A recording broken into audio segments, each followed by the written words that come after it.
Amables televidentes, muy buenas noches.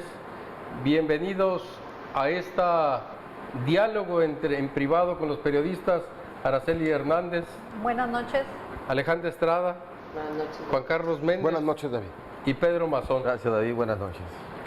Y pues una semana que ha estado intensa entre denuncias de espionaje por parte del gobierno federal y a través de tecnologías de punta que se insertan ahí en estos aparatos que son parte de nuestra vida diaria, como son los celulares, y que permiten pues escuchas y seguimientos de, se entiende, personas que pueden considerarse como personas peligrosas para el sistema político mexicano, pero que con sorpresa y por denuncias de estos medios internacionales, particularmente el New York Times, pues vemos y encontramos que hay destacados comunicadores, líderes de opinión, que son parte de este seguimiento. ¿Qué opinión les merece esta información en este escenario pues tan denso en que se desarrolla el ejercicio periodístico en el país? Juan Carlos Méndez. Pues es reprobable cualquier acto que atente contra las libertades de la persona humana, en este caso algo pues de primera mano, que es nuestra propia información personal, nuestros datos personales, nuestra intimidad en todos los sentidos. Cuando existe pues un sabotaje de lo que hace o deja de hacer cualquier sujeto, pues se pone en peligro la seguridad de una nación, David. Y máxime cuando este tipo de sistemas vienen de otros estados internacionales. En este caso viene esa información que das a conocer pues del estado de Israel, que hace un programa para poder escanear, detectar todo lo que tenga que ver con la información de celulares, tabletas, tarjetas de cómputo, pero cuando es este programa que lo compran algunos países para detectar precisamente cómo se mueven las personas que están fuera del Estado de Derecho, pues resulta ser que se descubre que es para atentar pues contra personas como los periodistas, como líderes de opinión contrarios al sistema o al partido que está en el poder, y creo que eso pues va en detrimento de las garantías constitucionales en México y de los derechos humanos en todo el mundo. Pues de verdad interesante, porque se inscribe en estas teorías en algo que parecía fantasía, de para qué servía estos aparatos de telefonía celular e incluso esos aparatos de los plasmas que compartimos en nuestros hogares, y que se hablaba y se decía que a través de estos aparatos era posible ser uno escuchado, observado, y pues hoy parece que hay datos duros sobre esa situación y que nos llevan mucho más allá de lo que luego aquí en nuestro ámbito local ha sido objeto de chascarrillos y comentarios, que es ese tráfico de capturas de pantalla.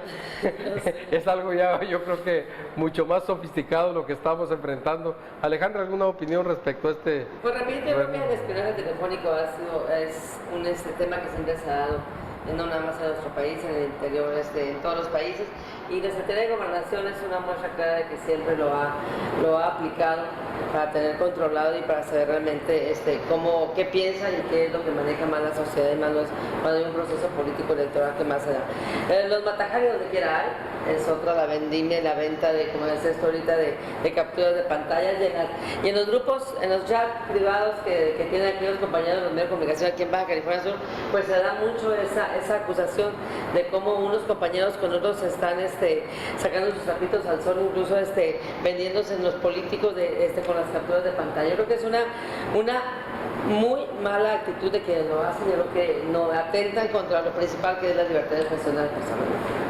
Araceli, tú comentabas efectivamente de que esto ha sido de siempre y es parte de una estrategia de seguridad nacional, y decía todo, Seguridad Nacional, que es el órgano de inteligencia política y policíaca del Estado mexicano, dice, todos observan y a todos escuchan y estas tecnologías, pues obviamente que presentan ya un nuevo escenario.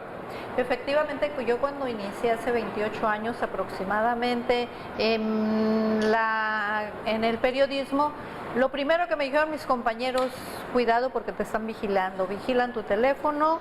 Antes no había celulares, pero sí te vigilaban.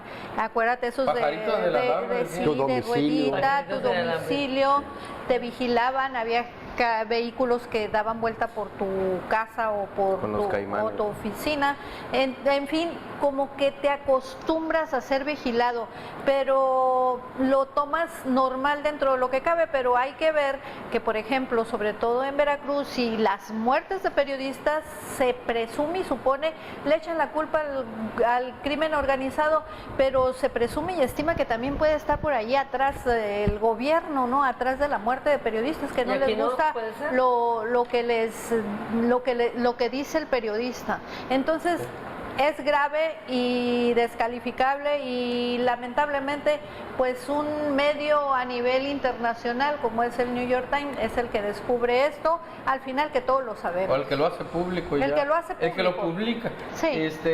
Pedro, en este escenario que ya pues era cierto normal hasta las orejas, decían la oreja de gobernación, y luego se habilitaban de oficios hasta compañeros periodistas y participaban en las dinámicas para enterar al Estado en algo o que pudiera parecer una necesidad que el Estado mexicano, cualquier Estado, cualquier gobierno tenga la necesidad de estar informado de los procesos políticos para desactivar grillas, guerrillas, y más ahora en esos escenarios internacionales del terrorismo, pues parecería que ahí encuentran carta de validez para meterse, como dice Juan Carlos, a tu vida privada, a tu ámbito profesional, y generar esquemas de generar impunidad y presión también para el ejercicio del periodismo. ¿Tu visión de este tema? Claro, lo decía Araceli bien dicho, desde siempre el gobierno en sus diversos órganos de inteligencia ha venido estudiando a los personajes de la vida política, los medios de comunicación, etcétera, pero sí en estas nuevas tecnologías que vienen a irrumpir la vida privada ya están lesionando aquí y faltando al séptimo constitucional, y obviamente ahí sí tiene que uno poner freno, alzar la voz. Ya se están alzando las voces en diferentes medios de comunicación, diferentes comunicadores, pero también el gobierno tiene al interior de las organizaciones periodísticas, de los medios de comunicación, a gente a la cual seguramente le paga en los tres órdenes de gobierno, el federal, el estatal, el municipal, para que, como decía Alejandra, hagan sus capturas de pantalla para saber qué opina alguien u otro de tal o cual funcionario político o representante popular. En fin, son en este caso son las decisiones que se toman por parte de tal gobierno, pero cuando el periodista accede, aquel que es compañero nuestro y vende nuestra información, es lo más lamentable. Que se esté lesionando la integridad personal, la vida privada de nosotros, y lo siguiente, la fuente que tenemos de información, la información que es poder también para nosotros, porque sabemos en qué momento vamos a soltarla, pero ya nos las van a estar descubriendo antes. Hay un dato sobre esto con el gobierno federal. Mira, de 2010 a 2012 hubo 249 intervenciones telefónicas del CISEN. Y en los 3 primeros años de Enrique Peña Nieto son 1,845 intervenciones telefónicas que se han detectado. Y por eso ustedes, amables televidentes, cuando escuchan que en los procesos electorales o en determinados conflictos sociales, políticos, aparecen de repente diálogos, llamadas telefónicas entre un otro personaje, que luego uno se pregunta cómo llegó a la mesa de redacción, cómo llegó a ser transmitido, pero también quién obtuvo esa información, y da a pensar y debe ser objeto de reflexión de que al final del día todos podemos estar sujetos a ese tipo de... A todos nos vigilan, en pocas palabras. Como diría aquel, un mundo nos vigila. Y aquí se ha comentado sobre la mesa también, esto es muy común en los procesos electorales y sirve mucho para la guerra sucia. Y esto pues hay que ponerlo sobre la mesa porque el 2018, como dice Alejandra, pues ya empezó. Ya tuvimos este pasado fin de semana por acá en Baja California Sur a todo un personaje, al exgobernador de Puebla, Moreno Valle, quien con un esquema de promoción política para muchos y para todos, francamente preelectoral o electoral, buscando esa rendijita que las leyes siempre existen, está publicitando un libro, La Fuerza del Cambio, algo así, y montando en espectaculares y en un recorrido por todo el país, concediendo entrevistas, teniendo interlocución con sus pares, que él es un precandidato a la presidencia de la República por el Partido Acción Nacional. Rápidamente, para no distraernos mucho en ese tema, yo creo que todos los aquí presentes tuvimos algún contacto con este personaje. ¿Qué impresión les deja, Juan Carlos, rápidamente?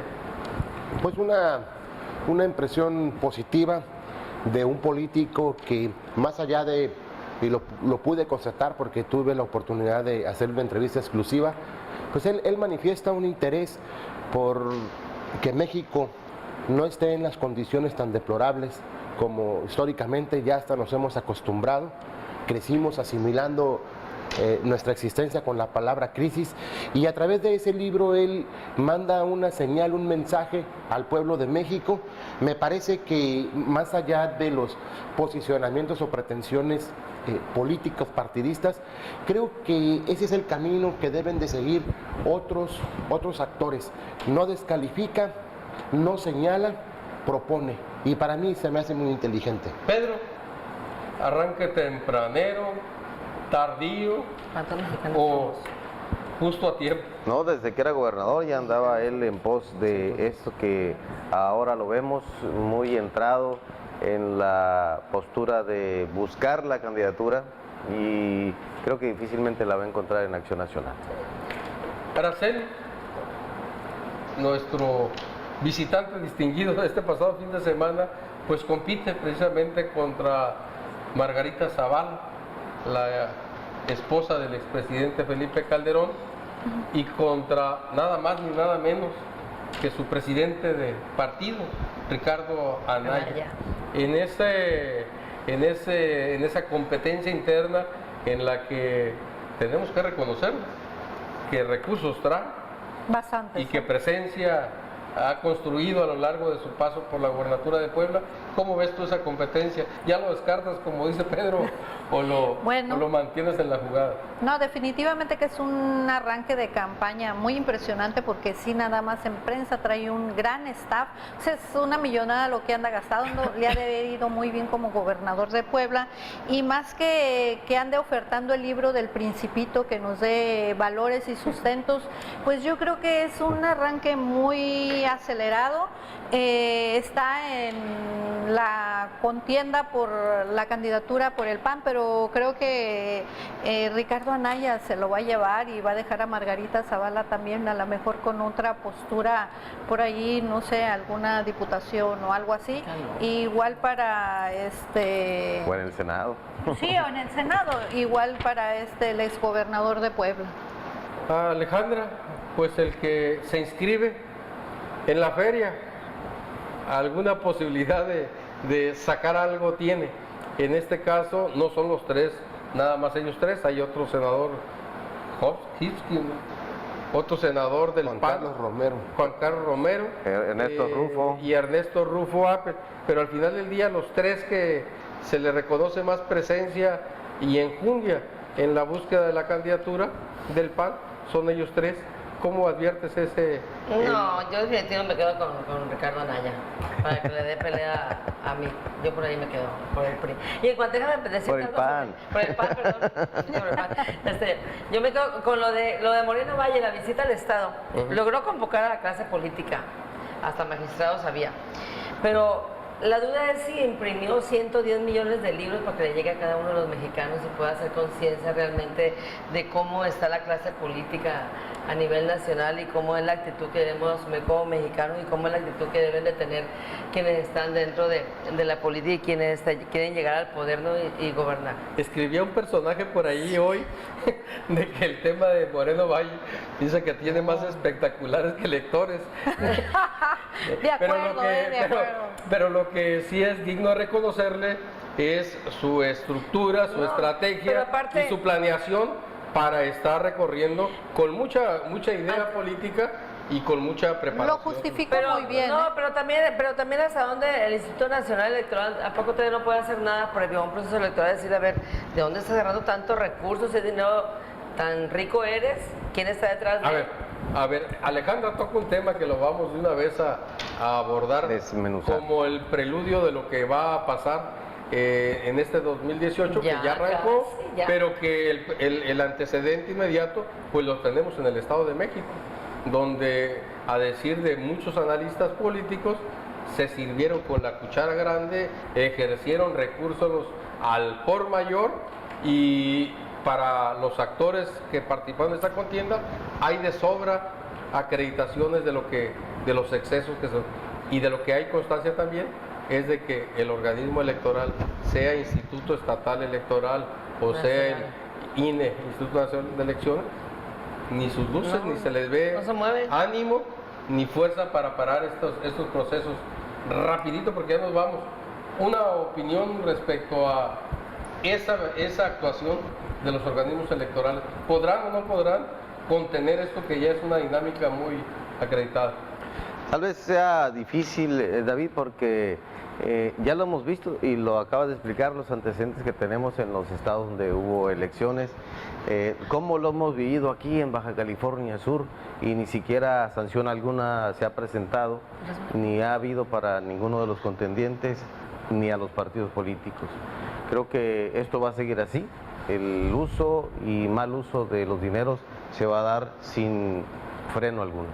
Pues mala cosa para nuestra democracia mexicana, el que la impunidad con que se violenta la ley sea el signo distintivo y la falta de respeto pues va a ser cada vez mayor, porque no hay sanción mayor que quitarle la candidatura a un personaje que no acredita sus recursos, quitarle el registro a un partido político y como que para eso no le ha alcanzado y difícilmente le alcanzará a nuestros organismos electorales a la hora de hacer cumplir la ley. Regresamos, amables televidentes. Pues aquí estamos, amables televidentes, con un tema interesante, polémico y complejo, como es este de los recursos que se gastan en las precampañas, en las campañas, y que ahorita incluso a nivel nacional pues hay un gran tema a raíz de estas investigaciones que se han hecho particularmente en Chihuahua y en Veracruz, donde se les está acreditando a los exgobernadores todas las estrategias y los mecanismos para darle financiamiento a su partido político, que era el PRI en esos estados. Y se hablan de cantidades millonarias que se soportaban en descuentos a nóminas, en sistemas de agua potable y en todas las nóminas susceptibles a descuentos, y de ahí se aprovechaba para justificar recursos públicos adicionales a los partidos, porque habrá que recordar que los partidos tienen su buena lanita por cuestión de prerrogativas electorales, y el Morena también se registró en el Estado de México que la candidata Delfina en su paso por la alcaldía pues también le metía cuchillo ahí a la nómina y desviaba recursos para el financiamiento político. Y esa es una pregunta que pongo sobre la mesa también. ¿Qué pasa y de dónde intuyen o qué les viene a la mente, a la imaginación del por qué, ya sea el partido del color que sea, PRI, PAN, PRD o lo que sea, siempre hay un distintivo cuando se es poder? Y el distintivo es de que hay una vastedad de recursos. Hay mucho, no se compara la movilidad política ni la estructura organizativa del partido cuando se es poder, Claro. que cuando no se es. Y en este estado donde ya la alternancia ha pasado, pues lo hemos vivido. Cuando el PRI era el poder, los recursos fluían por ahí. Cuando el PRD fue poder, era un PRD que convocaba y movía. Y hoy que es el PAN, pues también convoca. ¿Recursos públicos? Yo creo que ahí es algo muy importante que deben de hacer ya las autoridades y aquí también interviene el INE porque no hay la propia PGR. Yo creo que la sociedad ahorita está más despierta, ya denuncia y exige que se aclaren las cosas. Para empezar, debe dejar en claro a los candidatos que el dinero que están usando en sus precampañas o campañas no es recurso mal habido, para empezar. Estamos ante una ley nacional anticorrupción, en donde yo creo que debe ser aplicada. Y otra cosa es, si un candidato se le detecta que trae dinero mal habido en su campaña o precampaña, ¿sabes qué? Ejercer acción penal, que se investigue el candidato, se llame a cuentas, porque no es posible que ya ahorita, ya en el 2018, que estamos en previo a un proceso electoral, salgamos de nueva cuenta que haya candidatos que son señalados con dinero no propiamente de su bolsillo, sino que son candidatos que hayan estado dentro de la función pública, que hayan sido señalados de faltantes de recursos en las oficinas donde dependían, o que eran titulares, y que no pase nada, y luego que salten como candidatos. Casos hay muchos. Yo creo que aquí el Instituto Nacional Electoral debe ser un celoso vigilante, pero ser celoso vigilante realmente, no convertirse en empleado que es del gobierno federal y no hacer nada y estar callado como hasta ahorita. Yo creo que la sociedad merece respeto, ¿no? Araceli, violentar la ley, buscarle la rendija por la cual sacarle la vuelta al ordenamiento jurídico, pues pareciera ser uno de sus deportes nacionales preferidos. Y siempre andamos buscándole la forma de salirnos con la nuestra a la hora de ir por un objetivo político electoral. Y cuando no es creando una asociación civil, cuando no es buscándole mecanismos de donaciones o de cuotas, y pienso en esta gira que recién está arrancando Margarita Zavala por todo el país, con un gran camión y con todo un staff y con todo un recorrido y organizando eventos a donde llega. Todo cuesta en esta vida, el moverte, el organizar, el comer, el viajar. ¿Qué pudiéramos hacer para poder como sociedad lograr una transparencia en ese sentido? Y a lo mejor fuera válido decir, aquí está, son 5 millones, son 10 millones y esta asociación civil los consigue de esta forma, aquí están los 20 donantes, aquí están los... Pero ¿qué es lo que pasa con este ánimo de poca transparencia? Pues eso es el ejercicio democrático que ha sustentado al sistema político nacional. Y todo empezamos por el presidente de la República, del partido que me pongas ahorita, Peña Nieto, anteriormente el PAN. Ellos son los que, mientras la cabeza no está bien, el resto del cuerpo va a estar mal. Por ahí se empieza, porque ellos son los que disparan los recursos. Y que vimos en la campaña política en el Estado de México, un ejercicio increíble de recursos de parte del gobierno federal. ¿Por qué? Porque es el que tiene allí y tenía que tener el poder cooptado para poder continuar y decir voy a hacer la lucha por la presidencia.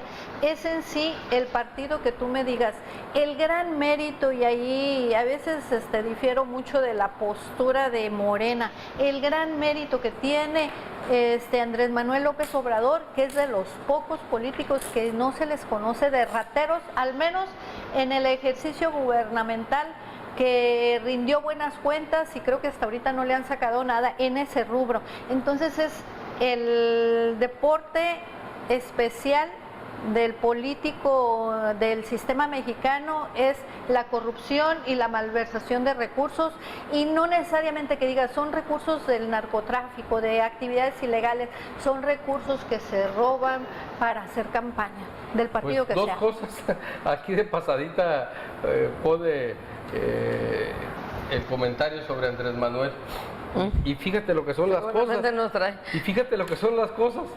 Una de sus tesis centrales y de lo que él genera como oferta es de que si él no es deshonesto, se va a acabar la deshonestidad en el país. Y todos lo cuestionan porque le dicen, bueno, pues bastará que solo el presidente sea honesto para que se nos revierta esta cultura. Y por el otro lado, lo que tú dices, hay muchas voces, Pedro, que dicen y afirman que esas preguntas que nos hacemos son las que más se le hacen a Andrés Manuel, de qué ha vivido, cómo ha financiado sus recorridos, y sea un peso, sean 2, sean 20, sean 50, pues debe haber una transparencia sobre ese tema. Pedro, ¿cómo ves tú el tema de la transparencia en los gastos de precampaña o de trabajo político? Ya sea Moreno Valle o el señor López Obrador, creo que están obligados a dar a conocer ante los medios de comunicación, que son los que directamente nos van a informar o vamos a informar a la ciudadanía, cómo han obtenido, de qué forma esos recursos económicos y cómo han financiado exactamente a lo largo de estos años, con gran capacidad económica, los viajes, las giras, las comidas, las cenas, todo lo que se gasta, todo lo que implica el mover todo una estructura de trabajo en todo el país. Creo que es definitivo. Ya al final de todo esto, el Código Federal de Procedimientos Electorales creo que tiene mucho trabajo que hacer ahí también, porque habrá que revisar muy bien la forma de operar este tipo de operaciones que hacen justamente cada personaje y cada partido político. Juan Carlos, para cerrar con lo que empezamos, el tema, cómo hacerle para que no tenga los partidos que son poder financiamiento adicional, porque al final de cuentas eso le mete también un tema de inequidad a la contienda, y de que lo hay, y de que sin distinguir qué partido es el que está en el poder, al menos su movilidad nos hace ver, creer y pensar que están recibiendo financiamiento adicional. Pues en primer término, lo que tiene que empezar a hacerse a la voz de ya es que haya ética partidista, ideológica en los mismos institutos políticos, David, porque si bien es cierto, son entidades de interés público, también tienen un representante en la Asamblea General de los institutos electorales, ya sea el INE o el propio IE aquí en Baja California Sur. Creo que los mecanismos de control para que se pueda obstaculizar estas prácticas viejas, pues tiene que ver con la misma exigencia del militante en un partido político. Los mecanismos están claros en este instrumento legal que es el Código Federal de Instituciones y Procedimientos Electorales.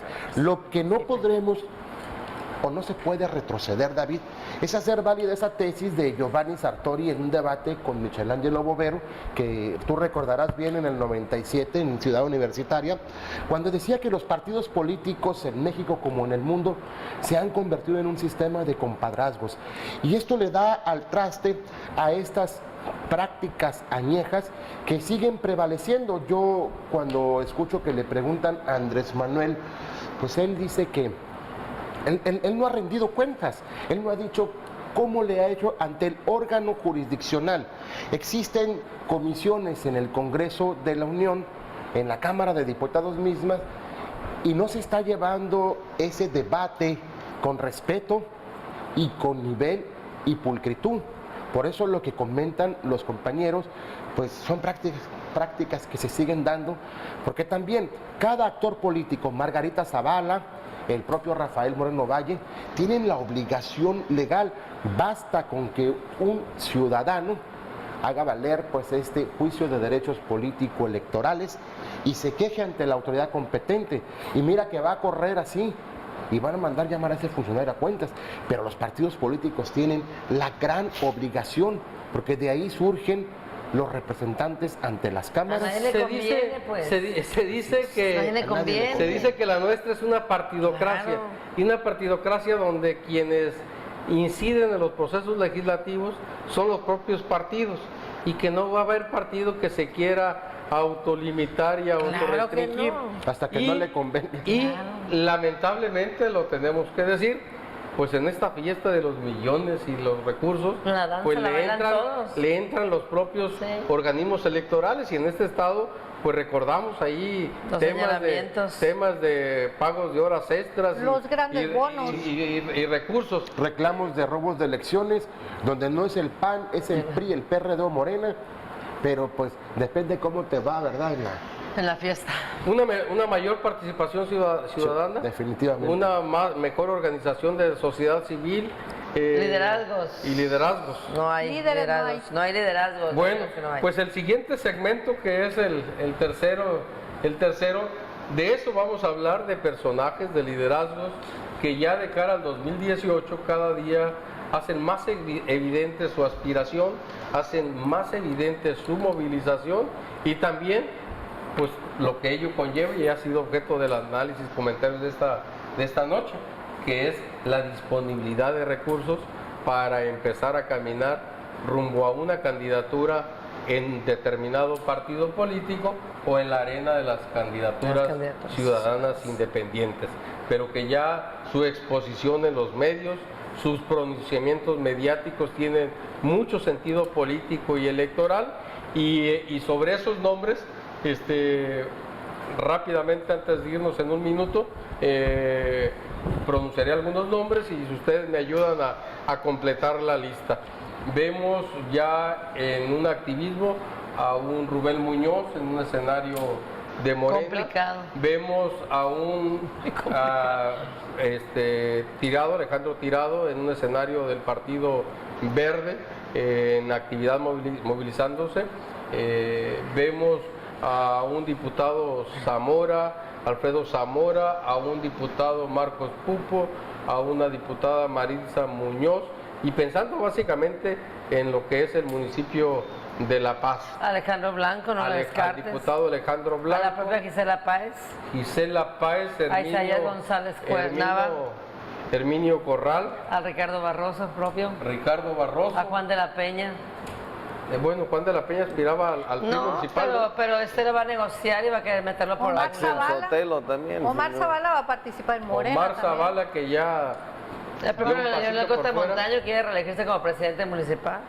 Pues como ustedes ven, amigos televidentes, la lista está larga, y les juro que no está completa, porque hay otros personajes Dale que fuego. también están generando una presencia, y sobre ese tema comentaremos en el siguiente segmento, conjuntamente con otro complemento, que es el tema de esas alianzas que de facto o formales en los partidos empieza a cocinarse en el ámbito local. Regresamos. Pues de esta lista que ya se enunciaba, y a la que valdría la pena agregar, incorporar a un Víctor Martínez de Escobar, que en las redes ya trae su activismo, incluso su logo ahí, como aspirante a la alcaldía de La Paz por la vía independiente o ciudadana, a un Fabricio González, cuya exposición, aprovechando su liderazgo al frente de la Coparmex, pues está cada día más expuesta también su perfil para ser tomado en cuenta por algún partido. Y con ánimo de clarificarle un poco a nuestros televidentes, pues empezaremos por los agrupamientos, empezando por el partido en el poder. De esta larga lista, los más nombres pertenecen a esta cuadra política, la del Partido Acción Nacional. De todos esos nombres que mencionábamos ahorita, que están desde el Congreso, el diputado Zamora, el diputado Blanco, Maritza Muñoz, Gisela Páez. Gisela Páez, Herminio Corral, El propio diputado Ernesto Ibarra, aunque parece que anda desertando. yo pensé que sí, no, pero pensando aquí para la alcaldía de La Paz, pues ellos. pensé que ibas a decir el otro Isidro. Isidro Ibarra, pues podría anda- ser un buen elemento. A eso, de esos nombres que mencionamos para La Paz por el PAN, ¿con cuáles tres se quedarían en la mesa? Yo me quedaría en la mesa, me quedaría con un Herminio Corral, me quedaría con un Marcos Pupo y un Alejandro Blanco. Alejandro. Juan Carlos. Pues a mí, De riesgo. Sí, no lo voy a decir. Yo tendría que reservarme eso porque digamos que todavía la Dilo, caballada Juan está Carlos. flaca para mí. Dilo. Creo que hay muchos nombres que se están manejando y otros más que van a surgir. Creo que en la Álvaro de vida- la Peña, por cierto. Ahí lo acabas de mencionar, exacto, y van a venir otros, porque las aspiraciones de cualquier ciudadano, y más si es un político, un militante de un partido, pues son infinitas. Creo que corresponde ahí a como se vaya dando. Bueno, el pero un juego en poco la los Ya se dio el percepción, juego, un poco la ya se dio el percepción es, juego. hasta este momento del Todos partido, andan alocados. hasta este momento del partido, cuáles tienen Mayores algún perspectivas. mayor presencia o activismo. A esos tres, haciendo uso y abuso de la administración aquí de la palabra, yo le incorporaría a Álvaro de la Peña. Los tres que mencionó Alejandra. Yo no incorporo a Álvaro de la Peña por el municipio de La Paz, yo más bien lo veo en otro estatus, Como más diputado arriba, como federal. diputado federal. Araceli, ¿cómo ves tú primero a esa cuadra? La Sí. caballada no está flaca, hay No está flaca. hay No, muchos yo tiradores. me iría encabezando a Maritza Muñoz, la mujer va a prevalecer aquí. Diputada federal. Entonces yo la encabezaría a Maritza o a Gisela Páez como posibles candidatas porque van a ser mujeres privilegiándose el estatus de mujer como candidatas. Entonces, digo, si iríamos por hombres, pues Herminio Corral es un equipo con mucho power porque es de la gente más cercana al A ver, gobierno. ¿no te gusta Gisela para senadora y Marisa para diputada federal? Pedro Varias Mazón, candidatas. Pedro Mazón en este equipo azul, blanqueazul, en el que hay, como se apunta aquí, el género está cubierto, hay fuertes exponentes del sector femenino. ¿Quién tiene los perfiles de hijos desobedientes?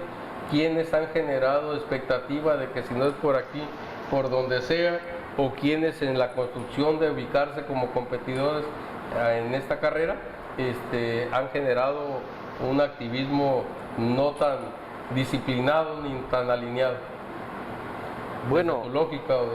Si lo hay, si lo hubiera alguno. aquí en el municipio de La Paz lo veo complicado, David, en Los Cabos tal vez, o más al norte, pero sin duda alguna que el partido en el gobierno, Acción Nacional, con el ejercicio que está llevando el gobernador del estado, con la operación política que realicen, con el trabajo, ahora una reoxigenación que está teniendo el alcalde Armando Martínez Vega para enfocar pues su trabajo en la administración pública hacia eso que debe hacer el presidente municipal, lo que debe hacer la administración, de poner a trabajar a toda su gente, a todo ese equipo, y la coalición que realice con Nueva Alianza, el PAN, seguramente los maestros le van a ayudar mucho a lograr votos, no solamente en este municipio, sino en todo el estado. ¿Tú no adviertes que haya condiciones en el municipio de La Paz, para que alguien de los blanquiazules busque jugar por fuera de su partido? Aquí no veo ninguno. En la tienda tricolor, que empieza a ser impactada por el jalón o la atracción del partido Morena, ante la eventualidad que la gran competencia a nivel nacional se dé entre el PAN y Morena, el PRI empieza a ser presionado en sus activos para encontrar esos cuadros y competir con posibilidades de triunfo. Alejandra ponía uno sobre la mesa, Ricardo Barroso. ¿Qué otro cuadro advierten ustedes que tenga una base de trabajo? Los diputados, salvo Amadeo, pudiera buscar competir aquí por La Paz, pero no se le advierte condiciones. ¿Qué otro cuadro mencionabas? A Juan. Isaías González Isaías González Nava, el hijo del Isaías senador, González que Nava. quiere ser diputado federal, más no creo que le alcance el tiempo ya ahorita para, en su trabajo que ha hecho como delegado de Profeco, ha estado muy metido en la oficina y en lo operativo de Profeco, no le ha dado tiempo para recorrer el estado. Tenemos a esta muchacha Gabriela Cisneros, que ya fue candidata a diputada federal. Entonces ahí en un ejercicio de y es que el PRI no se ha aplicado a formar cuadros de para que vean vean la caballada. Los comités directivos, el municipal y el estatal ha renovado. Para que vean que la caballada luce más flacona, ¿no? Claro. Con un personaje como Ricardo Barroso, que en su calidad de senador, ex candidato a gobernador 2 ocasiones, su carisma que nadie se la discute y su base electoral que puede ser competitiva, luce como el más fortachón ahí. Ese es el error del PRI. Bueno, es un poco el más fortachón, junto con todo un personaje que con el respaldo de su padre, Isaías González Nava, pudiera tener con qué dar la pelea electoral. Y de ahí, pues queda Gaby Cisneros y queda, no sé, Fernanda Villarreal. Pero veamos. Bueno, pero no descartes a Juan Alberto Valdivia también. Claro. Bueno, pues si no le dan los números para que sea senador o diputado federal. Yo no descarto nada. Yo convoqué a la mesa que pusieran nombres.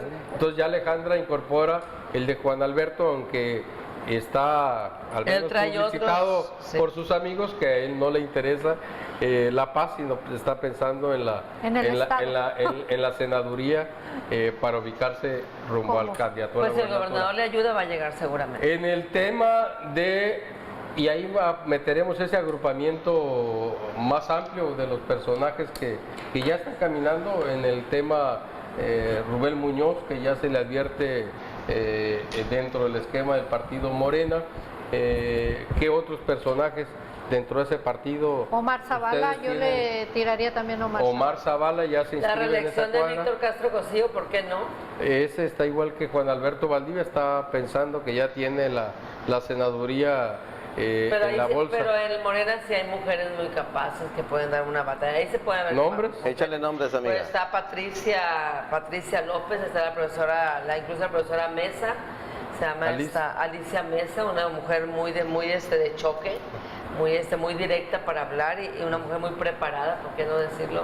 En la izquierda, la gente que se fue del PRD de Morena, sí hay mujeres preparadas. Y la misma Rosadelia podría Y la propia Rosadelia podría ser en la Pero ya pensar en reelección, yo creo que ya para la alcaldía. Pues si se ha reelecto como 20 veces, una más, no le pasa nada. Pues ahí están estos nombres, junto a ellos Víctor Martínez Escobar, que tiene rato en las redes, acercándose incluso a los personajes nacionales, muy marcado su interés en el tema de la seguridad pública, con unas propuestas que él tiene ahí. Lo vimos acercarse a Andrés Manuel López Obrador, lo vimos acercarse a Moreno Valle, y ahí está levantando la mano. Y algo que nos ha llamado la atención en las redes, empieza también a surgir el tema de estas encuestas, estos sondeos de poner a unos contra otros, a ver cuántos votan, y aunque no son muchos los que han participado, sí llama la atención. Por ejemplo, una en la que se ponía a Rubén Muñoz a medirse con Álvaro de la Peña, y no le iba muy bien a Álvaro de la Peña, lo que nos lleva a una reflexión que venía dentro de nuestra agenda aquí de temas para el día de hoy: la estrategia política del grupo en el poder en el Estado. ¿Qué tanto esta discreción con que actores en los que coincidimos muchos analistas van a ser protagonistas en la contienda electoral están jugando con mucha reserva, con mucho cuidado, y no se están exponiendo ni al activismo ni a la movilidad, y como que están aguardando a que se acomoden las piezas? En ese sentido, Alejandra, la apuesta en este caso del jefe político del Estado, Carlos Mendoza Davis, gobernador del Estado, respecto a estos acomodos que para muchos desesperados ya empieza a ser tardío, o empieza a cosérseles las habas, y ya quisiéramos ver a personajes perfilados con más claridad rumbo a la oposición. Yo creo que antes que nada el gobernador como jefe de la comuna subcaliforniana le está apostando a que Acción Nacional mantenga el poder en el Estado a través de las acciones que su gobierno lleva a cabo. Y es que el gobernador no ha Nos ha detenido a seguir llevando apoyo desde Guerrero Negro hasta Cabo San Lucas y estamos hablando de infraestructura educativa, de salud, de vivienda y nada más que tiene un talón de Aquiles que es donde probablemente el señalamiento de la sociedad todavía está, que es el tema de seguridad, que todos sabemos y la sociedad sabemos perfectamente de qué se trata, aunque pocos queramos aceptarlo, ¿no? Y más cuando dentro de nuestra familia pues hay quienes son partícipes o responsables de que esto esté sucediendo. Los actores políticos que el gobernador puede estar acuerpando que en su momento dado puedan entrar a una contienda electoral, pues es muy obvio y se está viendo muy claro, ¿no? Yo creo que está muy perfilado a un Álvaro de la Peña, a un Isidro Jordán Moirón, secretario de Finanzas, a un Arturo de la Rosa, Herminio, a Gisela y a Marisa.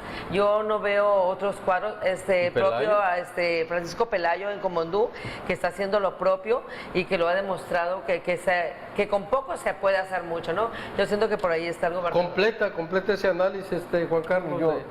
Yo creo que cuando, mira, tenemos que partir de que cuando un partido como el PAN que gobierna la entidad, la primera estrategia pues es que haya un gobierno transparente, un gobierno honesto, que le resuelva la problemática a la gente, que para eso fue puesto en el poder el personaje a través de ese partido. Creo también que el liderazgo político del gobernador pues es un liderazgo actuante y que además influye en los tres órdenes de gobierno, en el federal, municipal y estatal. Me parece que también pues es natural también que se den por momentos algunos descontentos, como es el caso y es muy legítimo del doctor Ernesto Ibarra, que probablemente lo veremos compitiendo pues ya aliado con el grupo Los Cabos. Pero también creo que para estas alturas el juego del panismo bajo el liderazgo del gobernador David, pues ya tiene bien cuadrado cómo va a ser el escenario para el 2018. O sea, la apuesta es al eficiente ejercicio de la administración y del gobierno, y el acomodo en su momento lo dará. ¿Qué tanto para mantener el poder? Porque ya nos vamos.